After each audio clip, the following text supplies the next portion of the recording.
சரி, இது பார்த்தீங்களா ஏலக்காய், இவ்வளோ ஏலக்காவும் 50 ரூபா. பாருங்க, பெருசு பெருசாக தான் இருக்குது, பரவாயில்ல. ஸோ இன்றைக்கி இந்த ஏலக்காய் வந்து நம்ம பவுடர் பண்ணுறப்போ எப்படி பவுடர் பண்ணி வைக்கலாம், இல்லைன்னா நம்ம ஒரு நார்மலாக பவுடர் பண்ணுறப்போ மிக்சியில் நார்மலாக நம்ம போட்டுட்டோம்னா என்ன ஆகும் அப்படின்னா ஒரு மாதிரி திட்டு திட்டாக இருக்கும், அந்த தோல் அப்படியே இருக்கும். ஓகேவா? அதுக்காக என்ன பண்ணணும்னா ஒரு கடாய் வச்சுக்கலாம் அடுப்பில்.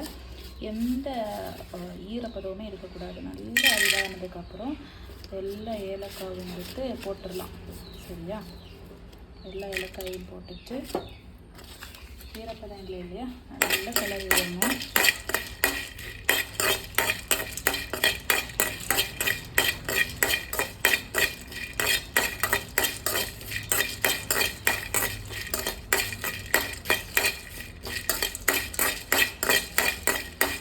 மிக்ஸ் பண்ணிகிட்டே இருக்கணும், நல்லா செவந்து வரணும். சரியா?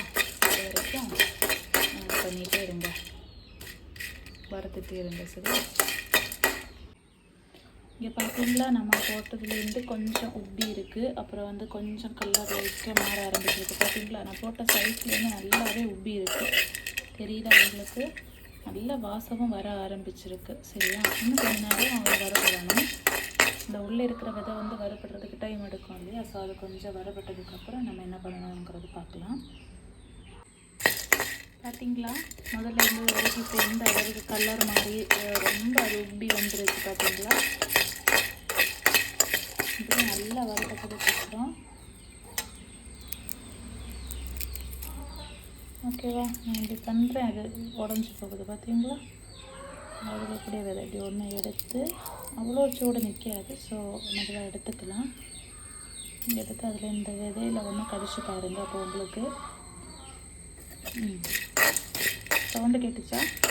நல்லாவே வறுபட்டுருக்கு. இது எப்படியே எடுத்து ஸ்டவ் ஆஃப் பண்ணி ஆற வச்சிடலாம். இப்போ பாருங்கள், நம்ம வந்து ஆற வச்சுருந்தோம் இல்லையா? ஸோ அதை அப்படியே எல்லாத்தையும் எடுத்து மிக்ஸி ஜாருக்குள்ளால் கொட்டிடலாம்.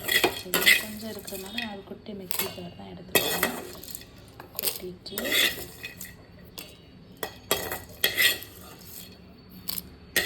இது கூட இன்னொரு பொருள் ஆட் பண்ணணும். அது என்னங்கிறது சொல்கிறேன்.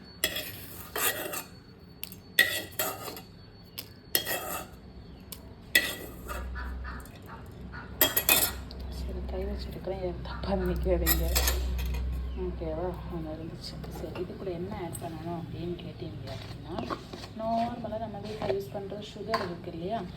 அதில் ஒரு குட்டி ஸ்பூன் நார்மல் ஒரு குட்டி ஸ்பூன் சுகர் இருக்க கூட ஃபுல்லாக நல்லா கொஞ்சமாக ஒரு ஸ்பூன் அளவுக்கு ஆட் பண்ணிவிட்டு இதை நல்லா கிரைண்ட் பண்ணிட்டீங்க அப்படின்னா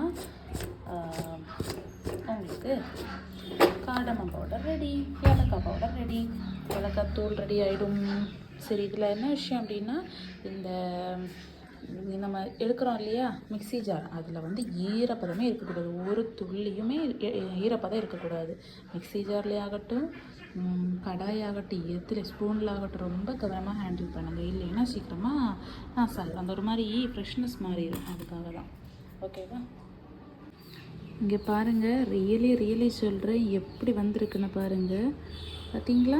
ஸோ இதை ஒரு ஏர்டைட்டான டப்பாவில் தட்டி வச்சுக்கோங்க. கண்ணாடி டப்பானாலும் ஓகேவா? இப்படி தான் வந்து ஏலக்காய் பொடி பண்ணணும். ஸோ இன்னொரு வீடியோவில் பார்க்கலாம். அது வரைக்கும் பாய்.